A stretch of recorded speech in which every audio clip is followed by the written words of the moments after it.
Welcome back to the Morning Blend. More than 20 years ago, a priest was murdered in Dane, Wisconsin, and to this day, Father Alfred Koons' killer has still not been brought to justice.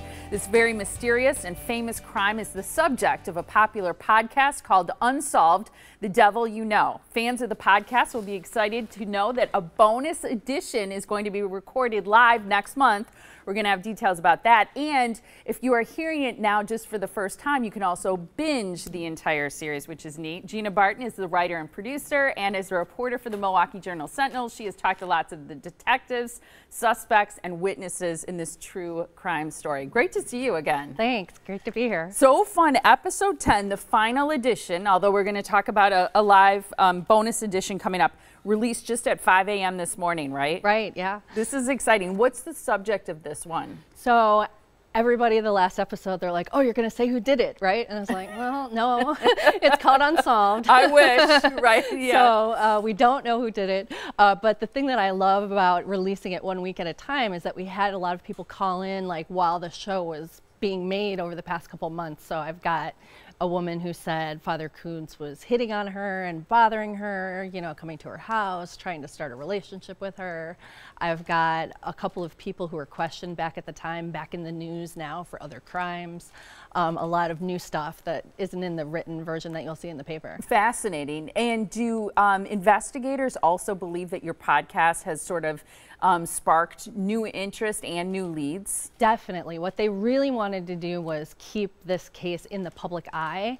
After several years go by, they stop having as much interest, they stop having people call in, but also the more time that goes by, things change. Maybe somebody breaks up with their husband who had confessed the crime, and so now they're willing to tell the cops about it or something like that. Right. Dynamics, relationships change, which that's an interesting part about it.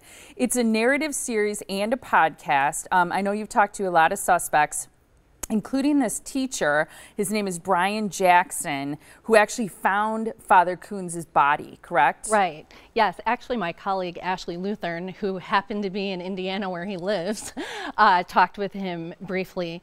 He is a fan of true crime podcasts, so she told him to listen to my show. Okay.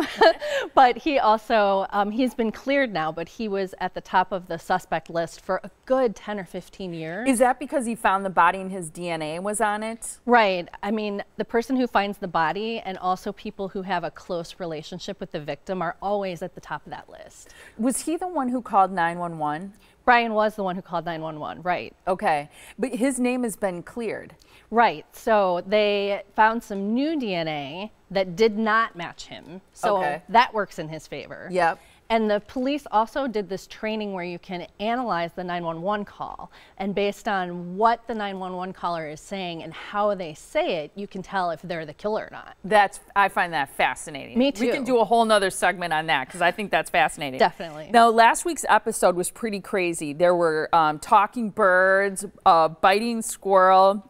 Who was the suspect that you last talked about? So the suspect in last week's episode, who comes back a little bit in today's episode, is named Len Snowden. Tattoo artist. Tattoo artist. Right, okay.